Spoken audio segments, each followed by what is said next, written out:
Muito bem, meus amados e queridos irmãos, eu saúdo a todos com a graça e a paz do nosso eterno Deus. É um prazer poder falar com vocês e trazer mais uma aula do nosso discipulado, o tema que nós temos crescendo na vida cristã, ou seja, a série que nós estamos falando da nova vida baseada no nosso material que você tem aí, dispõe. Estaremos agora estudando a lição número 4, que quer dizer o que é a Bíblia. O assunto tratado nessa lição é sobre o livro dos livros, o nosso manual, o livro mais importante que a Terra já conheceu, o livro mais traduzido em todos os idiomas, ou seja, o livro que é a nossa regra de fé e prática, que é a Palavra de Deus. Para quem não sabe, meu nome é Marcos, eu sou pastor da Igreja Cristã Evangélica de Interlagos e meu objetivo com esses cursos é fortalecer você na vida cristã, para que você possa crescer cada dia mais na fé, no conhecimento do nosso Senhor e Salvador Jesus Cristo. Você que é recém-convertido, você que está caminhando, iniciando a sua vida cristã, ou mesmo você que já tem algum tempo de vida cristã e que quer aprender mais, quer conhecer mais da palavra de Deus, aquilo que Deus tem a nos dizer. Então, participe conosco desse estudo, que ele seja importante para a sua vida e para o seu conhecimento espiritual.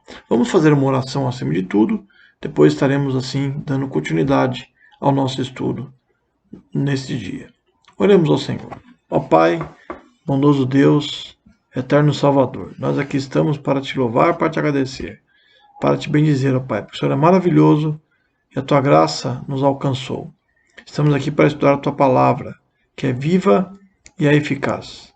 A tua palavra, que é o livro dos livros. A tua palavra, que é a nossa regra de fé e prática. Fique conosco, Pai, fala aos nossos corações. Em nome de Jesus. Amém. Amém. Muito bem. O tema que nós estamos estudando, como eu falei, é o que é a Bíblia. Lição 4 da nossa página aqui. Tá? Você tem essa lição, essa revista. Se você não tem esse material, entre em contato pelo meu canal. Eu posso enviar para você um exemplar para você que está acompanhando, evidentemente, os nossos estudos. No meu canal tem outros estudos que eu já falei sobre por que conhecer Jesus, o que ele fez por mim. Então, ou seja, tem várias lições importantes aí que você poderá acompanhar, tá bom? Então você poderá acompanhar. Então, lição 1, por que preciso conhecer Jesus? Lição 2, o que significa receber Jesus? Lição 3, como posso ter certeza da minha salvação? E hoje a lição número 4, o que é a Bíblia. Interessante que nessa nosso material, logo na introdução, o autor ele fala aqui algo importante, valorizando a palavra de Deus. Ele diz o seguinte: um dia um príncipe da África visitou a rainha da Inglaterra e perguntou-lhe qual a causa da grandeza do reino. Eu já estive na Inglaterra, conheço a Inglaterra, um país maravilhoso, uma nação muito abençoada, uma nação histórica, uma terra rica em termos culturais, muito verde. É uma ilha, na verdade. A Inglaterra fica numa ilha, na chamada Ilhas Britânicas, ou Grã-Bretanha, onde fica a Inglaterra, do lado fica o país de Gales, um pouco mais ao norte fica a Escócia. Então são os países ali que estão na Grã-Bretanha. E claro, um país muito rico mesmo, um país forte, foi responsável por expandir aí e gerar novas nações, como os Estados Unidos, por exemplo, que é uma nação que teve origem de britânicos que foram para os Estados Unidos, que era um novo mundo, uma nova terra, para começar uma nova vida. Alguns foram em busca de uma nova terra, outros foram em busca de poder cultuar, porque havia muitas restrições a outras igrejas que não fosse oficial na Inglaterra. Então muitos foram, os puritanos foram para os Estados Unidos e assim a nação se formou. E sem contar outras ilhas por aí afora, o Canadá e outras regiões importantes aí, tá? Então o príncipe africano perguntou para a rainha da Inglaterra qual a razão da grandeza do reino. Ela ergueu uma Bíblia, respondeu. Este livro é a base da nossa grandeza. E qualquer nação que o tome e o leia será grande. Interessante, né? Interessante. É interessante. Toda nação que realmente lê esse livro e valoriza esse livro e tem ele como importante na sua vida, ela com certeza será forte. E claro que talvez isso foi dito numa época atrás, quando a Inglaterra, na sua maioria, era cristão, era formada por cristãos, as igrejas eram fortes.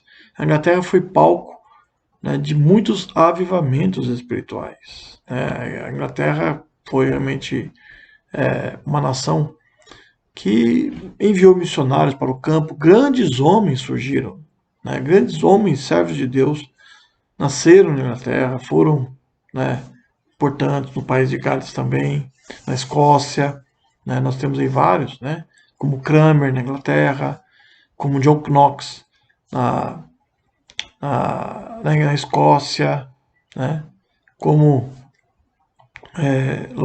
Martin Lloyd Jones no país de Gales, foi um grande pregador do Evangelho, e muitos outros, né, que foram realmente grandes homens de Deus, né. Evans Robert, que foi responsável pelo avivamento no país de Gales, John Wesley, que foi importante na Inglaterra também, e tantos outros. Claro, isso é um outro assunto para ser tratado mais lá na frente. Mas hoje nós vemos que as nações britânicas carecem retornar para a palavra de Deus, porque esqueceram a palavra, deixaram a palavra de lado.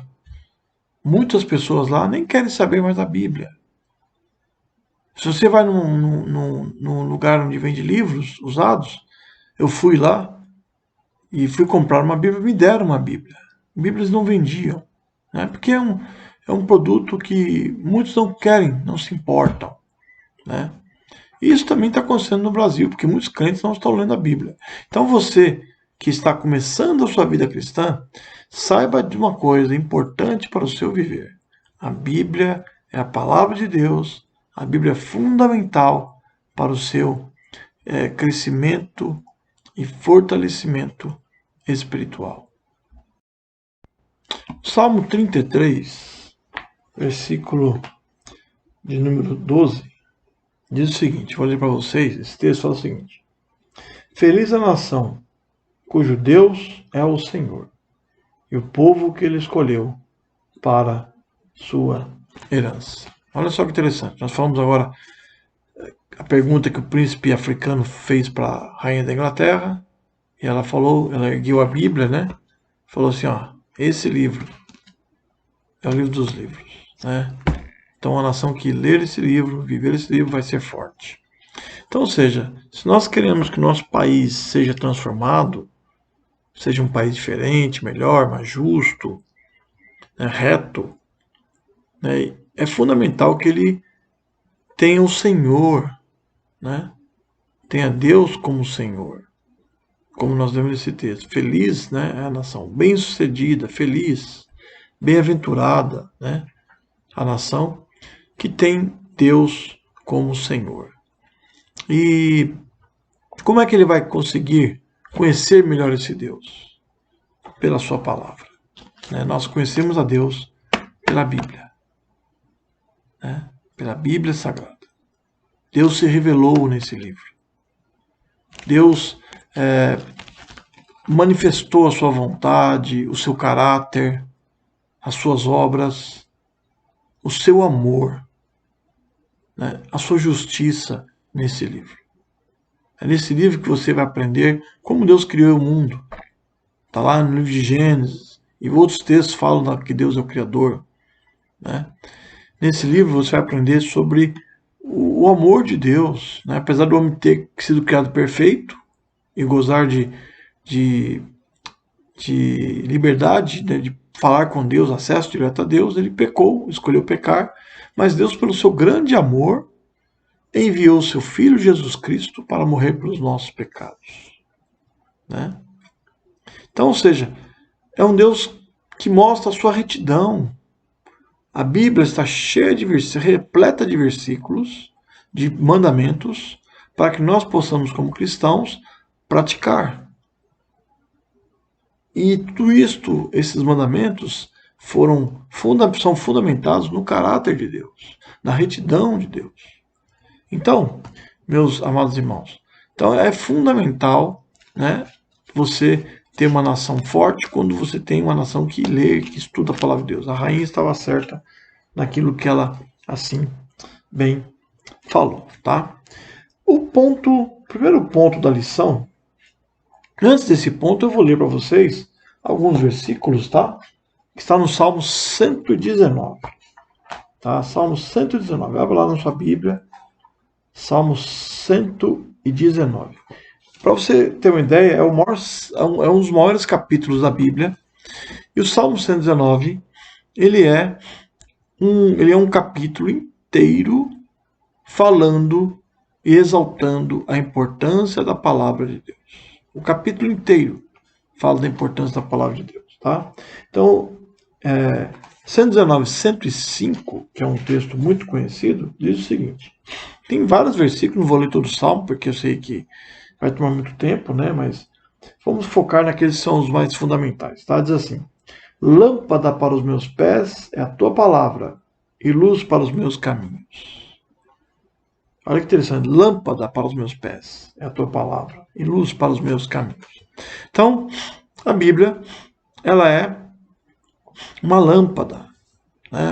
A Bíblia realmente, ela direciona, ela ilumina o nosso caminho. Então o salmista escreveu isso porque na época do salmista não havia lanterna como nós temos, moderna, à base de pilha, algumas nem usam eletricidade, tem um dinamômetro, tem vários tipos de lanterna hoje nos nossos dias modernas. O nosso celular, que é um item essencial para as nossas vidas, ele também funciona como uma lanterna. Basta você ativar lá a função lanterna, você consegue iluminar o seu caminho. Então, e nós sabemos que a luz é fundamental para a nossa vida, para nós nos locomovermos e tudo mais, né? Ou seja, na época que foi escrito esse salmo, o salmista tinha lamparinas que eram feitas de barro, a sua maioria, tinham lá um pavio, enchiam de azeite, e eles queimavam para poder enxergar. Era uma vela, né? Como uma vela, ou velas, né? Eles usavam muitas velas também. Ou seja, a Bíblia é uma lâmpada que ilumina o caminho para que eu não possa tropeçar, para que eu possa andar reto, andar direito, andar e chegar ao alvo, né? É a luz para o meu caminhar, para o meu caminho. Outro texto também, os dois versículos estão também no Salmo 119, eu vou ler o versículo 97 para vocês, tá? Que diz o seguinte, vou ler para vocês. Quanto amo a tua lei, e é a minha meditação todo dia, né? Quanto eu amo a tua lei, e nela medito dia após dia. Então, a Bíblia nos chama para que possamos ter um sentimento de amor por ela. Não um livro que eu leio por obrigação, que eu leio talvez porque eu quero procurar uma coisa interessante. Não, mas leio com amor. Porque sabendo que a Bíblia, saiba você uma coisa, a Bíblia ela vai falar com você e vai iluminar a sua vida de tal maneira que vai revelar para você como você deve viver. Ela vai corrigir os seus erros. E muitas vezes é duro. Uma correção não é fácil. Quando os nossos pais nos corrigiam ou nos corrigem, nós muitas vezes ficamos chateados e tudo mais, mas eles fazem isso por amor, porque nos amam. Talvez dá uma correção mais dura, porque nos amam. Saiba disso. Seu pai e tua mãe estão te corrigindo, é porque eles te amam e querem ver você, quer que você seja um grande cidadão, uma grande pessoa e principalmente um servo de Deus. Então, ou seja, a Bíblia nos corrige e nos ensina como devemos viver. E nós temos que ter uma atitude de amor para com essa palavra, não como ira. Você não está cumprindo o que a Bíblia diz por obrigação ou por constrangimento, não, porque você ama viver o que ela assim ensina, tá? Depois do versículo de número 103, diz o seguinte: quão doces são as tuas palavras, ao meu paladar, mais do que o mel à minha boca. Você gosta de mel, né? Você sabe que o mel ele é agradável, doce, saboroso, né? Quem é que não gosta de mel? Todos nós, né, gostamos de mel, com certeza. Ele é importante para a nossa vida também, para a nossa saúde. E a Bíblia, por mais que ela é dura, né, que a sua mensagem é desafiadora, nos chama à santificação, mas ela é doce, né, ao nosso paladar. Né? São como um mel que derrete em nossas bocas. Né? Então ela é útil, ela é agradável, ela é perfeita, a palavra do Senhor.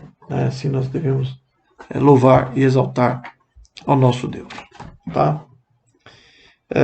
Depois nós vemos aí no ponto 1 sobre a origem da Bíblia. Como é que surgiu, né, a palavra de Deus? Né? E nessa lição, o autor aqui ele fala: a Bíblia nasceu na mente e no coração de Deus. Ele se revelou, se mostrou, se deu a conhecer através dela. Só por meio dela é que você fica conhecendo as verdades consistentes de Deus. Nela você conhece a personalidade de Deus, seu caráter, seus atributos, né? Sua vontade. Né? Depois ele cita aqui 2 Timóteo 3,16, que diz: toda a escritura é divinamente inspirada por Deus, né? E é útil, né, para o nosso crescimento, para o nosso viver. Né? Então, é fundamental, tá bom? Eu queria fazer agora um pequeno resumo para você entender um pouco de como surgiu a Bíblia Sagrada. Né? Então, acompanhe aí. Vamos ver então como foi que surgiu, né, a palavra de Deus. É uma pergunta que você faz, todos nós fazemos. Talvez passou essa dúvida na sua mente. Talvez você pergunte como é que ela surgiu, né? Como é que chegou em nossas mãos? Será que a Bíblia caiu do céu? Né? Será que um anjo veio e trouxe a Bíblia e me entregou para nós? Né? É claro que não foi bem assim que aconteceu. A Bíblia é um livro cujo autor é Deus. Né? Deus foi quem idealizou a palavra de Deus. Ele usou várias pessoas. Porém, né, a Bíblia teve um processo para chegar até em nossas mãos. Então vamos ver um pouco como a Bíblia chegou, como a Bíblia surgiu, né? Como é que foi que a Bíblia assim apareceu, né? Nós vemos o seguinte: a Bíblia, ela foi escrita, o tempo, né, que demorou para que ela fosse completa, desde lá do livro de Gênesis até o livro de Apocalipse. É claro que pelos historiadores, o livro mais antigo seria o livro de Jó. Né? Foi o primeiro livro a ser escrito. Não está naquela ordem, porque a Bíblia não está organizada cronologicamente. Não pense assim, tá? Não pense dessa maneira. Está organizada porque foi a melhor maneira que os antigos acharam para assim organizar os livros, tá? Ou seja, levou mais de 1.600 anos para ser escrita. Olha que tempo considerável. É um tempo muito considerável. Comparado com o Brasil, que tem 520 anos, né, é 3 vezes o tempo de vida do nosso país. Olha, um tempo considerável. Foi escrita em 3 continentes: na África, na Ásia e na Europa. Tá? Na África, nós vemos quando Moisés tira o povo do Egito. Para quem não sabe, o Egito, apesar de ter características de um país do Oriente Médio, o Egito hoje é um país que o idioma principal é o árabe. Na época de Moisés não era o árabe, mas hoje é o árabe. O Egito fica na África, no continente africano. Então Moisés começou a escrever os seus primeiros 5 livros, né, os 5 primeiros livros da Bíblia, no Egito, ali próximo do Sinai e tudo mais. Tá? Na Ásia, Israel, lá na nação de Israel, foi escrito vários livros, né, que nós conhecemos. E Israel fica na Ásia. Né? Alguns livros foram escritos na Mesopotâmia, né, que hoje é o atual Iraque. Alguns livros foram escritos no Irã, que é a antiga Pérsia. Né? Alguns foram escritos na região que hoje pertence à Turquia. E também alguns livros foram escritos lá na Europa. Grande parte do Novo Testamento foi escrito na Europa. Né? Paulo escreveu estando em prisões, quando estava preso lá em Roma, né? Nas suas viagens missionárias. As cartas que ele escrevia, né? Foram escritas na Europa.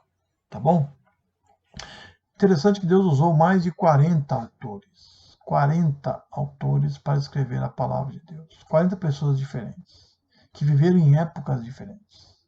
Você pega, por exemplo, Moisés, viveu 1600 anos antes que João, que escreveu lá o livro do Apocalipse, que tudo indica, segundo a história da igreja, os historiadores da igreja, João foi o último apóstolo a morrer. Tá? E escreveu ali, além do seu evangelho, além de algumas epístolas, o livro do Apocalipse. Deus usou basicamente 3 línguas, 3 idiomas para escrever e editar a palavra de Deus. O hebraico, o Antigo Testamento, na sua maioria, foi escrito no hebraico, com alguns textos escritos em aramaico. Tá? Você vai encontrar alguns textos pequenos lá, como alguns textos em Daniel, no livro de Isaías, algumas partes do Antigo Testamento foi escrito em aramaico, que era uma língua muito similar ao hebraico. O aramaico era uma língua irmã do hebraico. Tá? O povo de Israel passou a falar o aramaico quando foi para o exílio, quando ficaram cativos na Babilônia. Lá eles deixaram o hebraico, ficou mais para a parte litúrgica, para o culto, porque eles liam a Bíblia no Antigo Testamento no hebraico, e usavam no dia a dia o aramaico, até que Jesus, lá na cruz, proferiu algumas palavras, né, em aramaico. Não sei se vocês estão lembrados, mas lá na cruz ele falou Eli, Eli, lama sabachthani, quer dizer, Deus meu, por que me desamparaste? Ele falou uma frase que ficou gravada em aramaico. E o Novo Testamento, praticamente todo o Novo Testamento, e todo ele realmente, foi escrito em grego. O grego, na época dos apóstolos, daqueles que escreveram o Novo Testamento, era a língua oficial do mundo. Apesar de o Império Romano dominar o mundo naquela época, e o latim ser a língua do Império Romano, estava crescendo o latim, o grego era a língua como fosse o inglês hoje. Hoje nós usamos o inglês para negócios, usamos o inglês para viagens. Se você vai viajar e chega num determinado país, a pessoa não consegue falar seu idioma, ela vai tentar falar com você em inglês. O inglês é uma língua muito útil hoje, né? Então, o grego naquela época era a língua mais importante. E a Bíblia contém um único tema principal. E esse tema, né, principal, o assunto principal da palavra de Deus é Jesus. Jesus é o autor, é o personagem principal.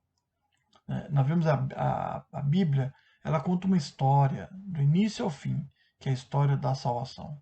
Né? Deus quer salvar o pecador. Né? Então, nós vemos que a Bíblia, vemos aí um pequeno resumo de como é a palavra de Deus. Tá? Outro ponto fundamental na sua lição, você vai ver lá na página número 20, que fala o seguinte: o propósito da Bíblia. Ou seja, por que a Bíblia é importante? Né? Qual o propósito da Bíblia para o meu viver, para a minha vida? Por que razão nós temos que ler a palavra de Deus, nós temos que valorizar a palavra de Deus, andar sempre conosco, ter ela como algo fundamental para a nossa vida, né? Então, quais são o propósito, tá bom? Isaías 59:2, tá lá na sua revista, vai ter esse versículo, tá? Citando esse versículo. Ele diz que os nossos pecados causam uma separação entre nós e Deus. Então, quando Adão e Eva pecaram, um abismo foi criado entre Adão e Eva, tá?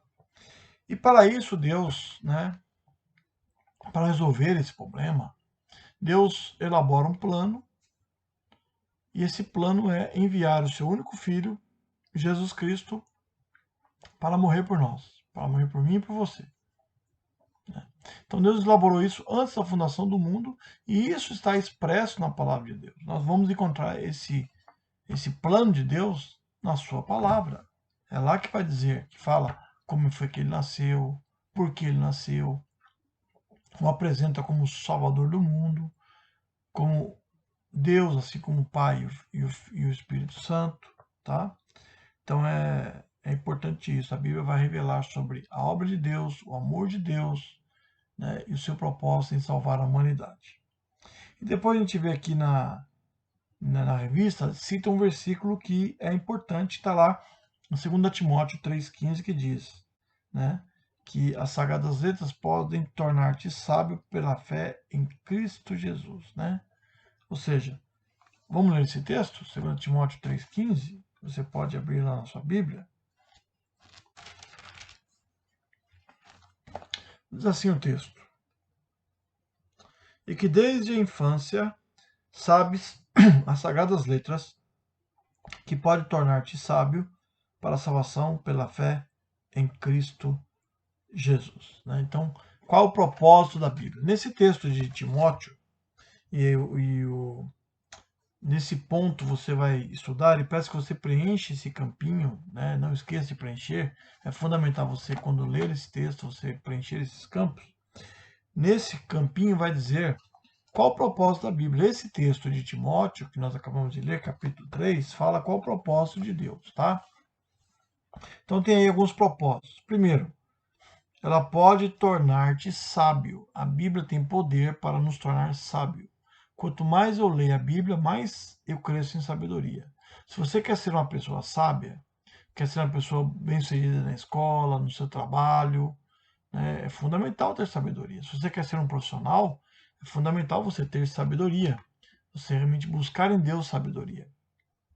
Então a Bíblia é uma fonte que gera sabedoria para cada um de nós, né? Então ela nos torna sábio para a salvação, né? A salvação envolve intelecto também. Não somente que Deus me salvou, mas eu entendi o que Deus quis dizer. Eu entendi o seu amor. Para mim crer é importante eu conhecer. Né? Ninguém crê sem conhecer. Né? Então eu conheci, eu entendi o propósito de Deus. Quando eu me salvei, quando eu fui salvo por Jesus, quando eu me converti a Cristo, eu tinha muitas dúvidas. Eu não sabia bem por que Jesus morreu. Eu achava que foi uma crueldade que fizeram com ele, porque me ensinaram assim, que ele foi martirizado, foi barbarizado. Com certeza ele foi. Né? A morte de Jesus foi algo terrível. Mas eu pude entender que ele morreu por mim. Eu lembro quando eu entendi isso, aquilo brotou no meu coração. Jesus morreu por mim, para me salvar. Né? Está revelado a sua palavra. Depois fala aqui, né? Versículo 16 desse capítulo 3 diz o seguinte: toda a escritura é inspirada por Deus e útil para o ensino, para a repreensão, para a correção e para a educação na justiça. Olha só, 4 coisas que o autor aqui fala, que a Bíblia se apresenta como útil. Né? Qual o propósito da Bíblia? Né? Nós podemos ver, ela é útil. Não é um livro qualquer, ela é um livro essencial. Né? Tem utilidade. Ela é útil para o ensino, para ensinar. Nós aprendemos com a Bíblia. Nós aprendemos sobre Deus, sobre salvação, sobre Jesus, sobre vários pontos importantes, como viver melhor, como ter uma vida bem-sucedida, vida abundante. Nós aprendemos em Jesus. Ela é útil para a repreensão, para nos repreender. Quando eu estou errado, quando eu leio a Bíblia, eu confronto com a Bíblia, eu vejo, puxa, eu errei. Olha, eu pequei. Por que eu fiz isso? A Bíblia não aprova isso. Né? Então, ela nos repreende, nos chama atenção. E nos chamando a atenção, é fundamental a Bíblia nos corrigir. Poxa, peraí, eu estou errado. Então, o que eu vou fazer? Não posso ir por aqui, tem que ir por ali. Estou indo nesse caminho? Eu estou errado? Eu fui repreendido? Peraí, cuidado, Marcos. Então, eu vou por outro caminho. Então, isso é corrigir. Eu corrijo o meu erro. Estou indo nessa direção, vou voltar em direção a Deus. Tá? E útil para a educação. Né? Ela nos educa. Isso tem a ver com o nosso caráter. Quando nós educamos uma criança, nós estamos moldando o seu caráter, para que ela seja um bom cidadão, para que ela seja uma bênção, para que ela seja bem-sucedida. Mesma coisa a palavra de Deus, né? Ela é útil, né? E depois, no 17, o autor Paulo vai falar para Timóteo outro propósito da Bíblia, que é gerar, fortalecer o homem de Deus, o servo de Deus, a pessoa que segue a Jesus, né? Aí diz, a fim de que o homem de Deus seja perfeito, cresça em perfeição. Perfeição, nós não conseguiríamos ser perfeitos 100%, mas nós vamos crescendo, nos afastando do mundo, das coisas de Deus e vivendo para o Senhor. Assim nós vamos crescendo em perfeição, né? E nos habilita, nos capacita, nos habilita para que possamos realmente fazer com amor, com dedicação a obra de Deus. Olha só, né, o propósito de Deus, né, o propósito da Bíblia. Né? Então vale a pena realmente estudarmos, vale a pena se empenharmos para isso, tá bom? Vamos para o terceiro ponto da nossa lição, da nossa aula de hoje, que é conheça sua Bíblia. Tá? Então nós precisamos conhecer um pouco mais como ela está dividida, como ela está elaborada. Né? A Bíblia, ela, como eu falei para vocês, ela é um conjunto de livros. Na realidade, a Bíblia não é um livro único. Não pense você que a Bíblia é um livro único. Dá a entender para nós que ela é um livro único. Né? Muito pelo contrário, a Bíblia é um conjunto de livros. O próprio nome Bíblia quer dizer conjunto de livros. É uma palavra grega que se refere ao conjunto de livros. É uma palavra que tem a mesma raiz da palavra biblioteca. Tá? Eu tenho aqui uma pequena biblioteca minha, com vários livros de diversos assuntos, na sua maioria de ordem teológica. Tem um livro de história da igreja, livro de história geral, de arqueologia, livro sobre família, sobre estudos, para você fazer estudos sobre a Bíblia, para aprender um pouco mais da palavra de Deus. Tem assuntos variados aí, tá bom? Que está aqui na minha biblioteca. A Bíblia é uma biblioteca, ela tem diversos livros, ela é composta de diversos livros. A Bíblia protestante, a Bíblia que nós temos, é claro que a Bíblia é uma só, tá? Não há diferença entre. Há uma pequena diferença entre a Bíblia católica e a Bíblia protestante, tá? E a Bíblia judaica. Eu vou explicar para vocês qual é a diferença, tá? Vamos começar pela Bíblia judaica. A Bíblia judaica, ou melhor, a Bíblia hebraica, ela contém somente os livros do Antigo Testamento. Os judeus, na sua grande maioria, não todos, mas na sua grande maioria, não aceitam o Novo Testamento. Não aceitam. Por que não aceitam? Porque a grande parte dos judeus não reconhecem Jesus Cristo como Messias. Há uma grande parcela dos judeus que o respeitam, o reconhecem como um grande líder, judeu que ele foi, um grande mestre e tudo mais, mas não o reconhece como o Messias prometido na palavra de Deus, como o próprio Deus que se fez carne e habitou entre nós. Para o cristianismo isso é fundamental. Cristo se fez carne, Cristo é o próprio Deus, Cristo é a segunda pessoa da Trindade, que se fez carne e habitou entre nós e veio para solucionar o problema da humanidade, o maior problema da humanidade, que é o pecado. O maior problema que nós temos não é as dificuldades que nós enfrentamos na vida, mas o pecado. E o pecado gera muitas outras dificuldades. A Bíblia protestante contém 66 livros. 66 livros. No total são 39 no Antigo Testamento, que corresponde aos mesmos livros que os judeus acreditam. Nós, protestantes, aceitamos e reconhecemos como canônicos, como sagrados, como inspirados por Deus, os mesmos livros que os judeus. Claro que os judeus têm uma ordem um pouco diferente. Há alguns casos que, para os judeus, por exemplo, Esdras e Neemias correspondem ao mesmo livro. Tá? Tem algumas divisões diferentes. Mas é o mesmo texto dos judeus, no Antigo Testamento é o mesmo texto dos protestantes, tá? Dos evangélicos. Tá? E temos 27 livros no Novo Testamento. Tá? 27 livros no Novo Testamento. Uma coisa importante que nós temos que ressaltar, a diferença que há entre a Bíblia evangélica, a Bíblia protestante e a Bíblia católica, é que a Bíblia Católica tem 7 livros a mais, tá? E alguns acréscimos também, tá? Em alguns livros que nós temos como inspirados por Deus. Então, ou seja, nós temos 66 livros no total.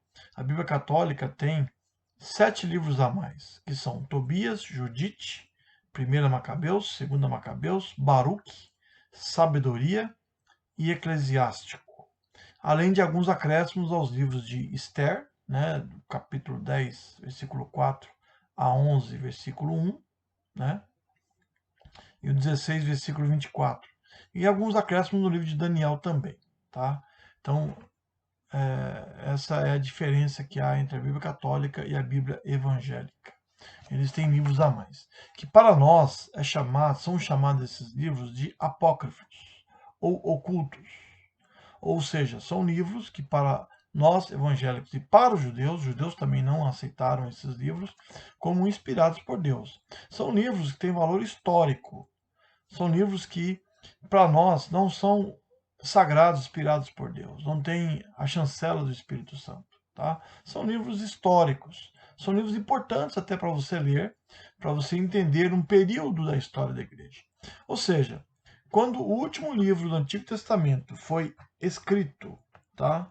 Foi escrito, que é Malaquias, até o primeiro livro do Novo Testamento, né, e tudo indica que foi Marcos o primeiro livro, o primeiro evangelho a ser escrito, né, há um período chamado de silêncio profético, de mais ou menos 400 anos, mais ou menos, talvez, de silêncio profético. Antigamente, as Bíblias evangélicas, quando terminava o Antigo Testamento, tinha 4 folhas em branco até chegar o Novo Testamento, simbolizando o silêncio profético. E muitos desses livros que os católicos aceitam foram escritos nesse período. Então, esses livros são importantes porque eles contam a história deste período. Por exemplo, Macabeus é um livro fundamental. Vai falar de um período, né, de Judas Macabeu, dos Macabeus, que foram uma família muito importante, que lutou pela liberdade de Israel, quando Israel foi dominado pelos romanos e tudo mais. Então, são livros apócrifos, tá? Os católicos chamam de deuterocanônicos, ou seja, outros livros canônicos. Tá? Nós respeitamos a posição deles, porém nós não reconhecemos, nós não fazemos desses livros fonte de doutrina.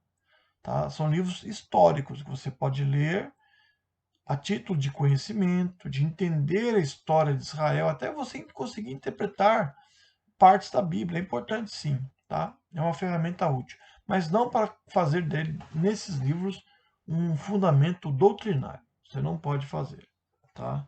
Então tem esses livros a mais, tá bom?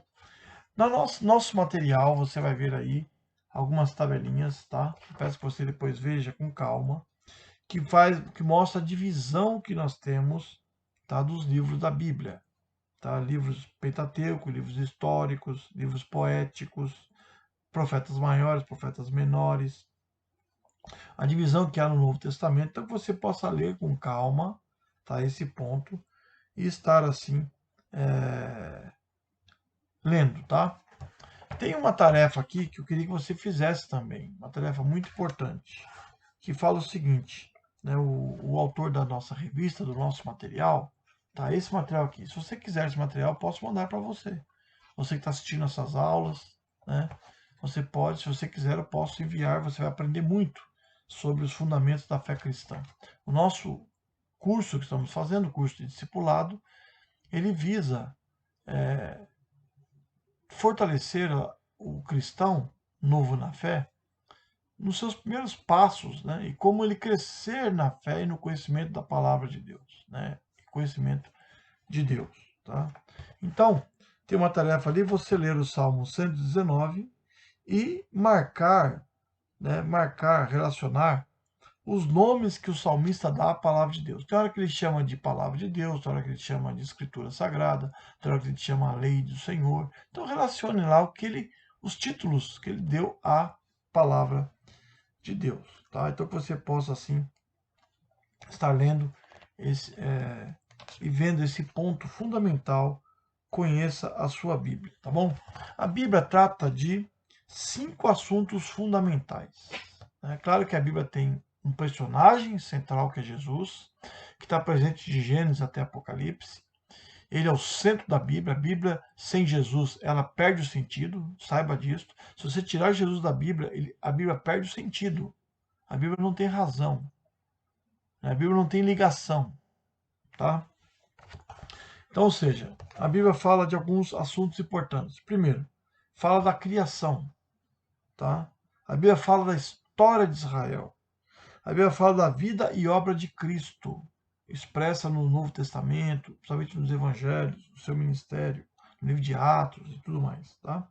Fala história e doutrina da igreja. O livro de Atos é um livro importante sobre a história dos primórdios da igreja, do início da igreja, tá? E a consumação dos séculos, que é o livro de Apocalipse, tá? Então, ou seja, criação, história de Israel, vida e obra de Cristo, história da doutrina da igreja e a consumação dos séculos, consumação de todas as coisas, a volta de Jesus, que é tão aguardada por nós como cristãos, tá?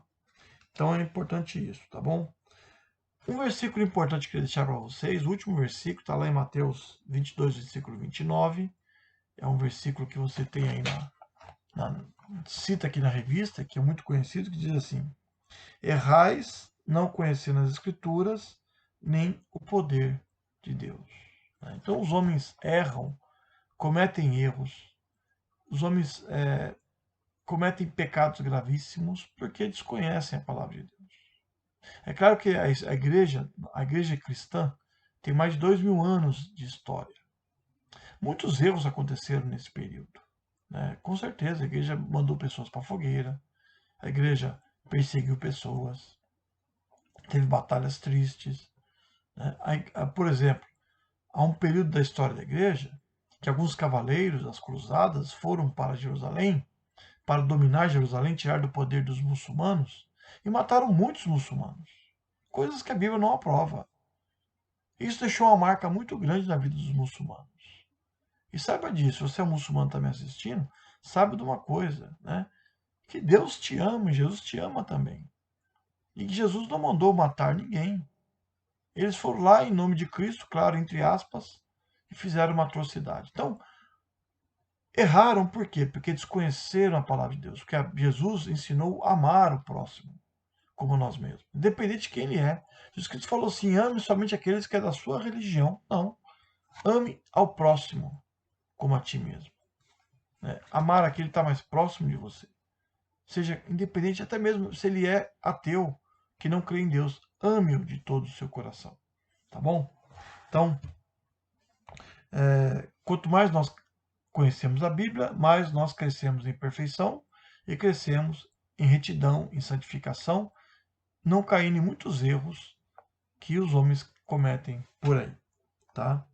E eu queria encerrar com uma frase de John Bunyan, que diz o seguinte: Bíblia, este livro o manterá afastado do pecado, ou o pecado o manterá afastado deste livro. Olha só que interessante, que pensamento profundo. A Bíblia tem poder para te afastar do pecado. Ou se você ceder ao pecado, ao que o mundo oferece, o pecado vai te afastar da palavra de Deus. Né? Por que os homens erram? Porque não conhecem a palavra de Deus, porque se afastaram da palavra de Deus. Então que você não se afaste jamais. Tá bom? E para concluir, diz aqui a Bíblia, né, o que nós aprendemos. Nós aprendemos hoje. A Bíblia é a palavra de Deus, inspirada. Né? A Bíblia tem um autor que é Deus. Usou homens, capacitou homens, respeitou suas limitações, porém, a Bíblia não tem erros, tá? Porque ela foi inspirada por Deus e o Espírito Santo cuidou para que não houvesse erros. Né? Nós cremos na inerrância da palavra de Deus. Tá? A Bíblia é a revelação da vontade de Deus. Ela revela a vontade de um Deus que criou o mundo, que amou o mundo de tal maneira, que amou o homem, apesar de ser pecador, Deus amou o homem. A Bíblia foi escrita por homens santos inspirados pelo Espírito Santo, como eu já falei para vocês. A Bíblia é inerrante, infalível, imutável, ela não muda. Né? O homem se muda. A prova disso é que se você ler a Bíblia, que foi escrita, que foi concluída há mais de 2000 anos, a sua mensagem é útil para o homem de hoje. É útil para o pecador. ela fala e alerta os perigos, né? Paulo fala para Timóteo que nos últimos dias os homens serão mais amantes de si mesmos, amantes dos prazeres, que irão praticar coisas terríveis. Jesus falou de coisas terríveis, até falou de epidemias que iria acontecer. Está lá no livro de Lucas.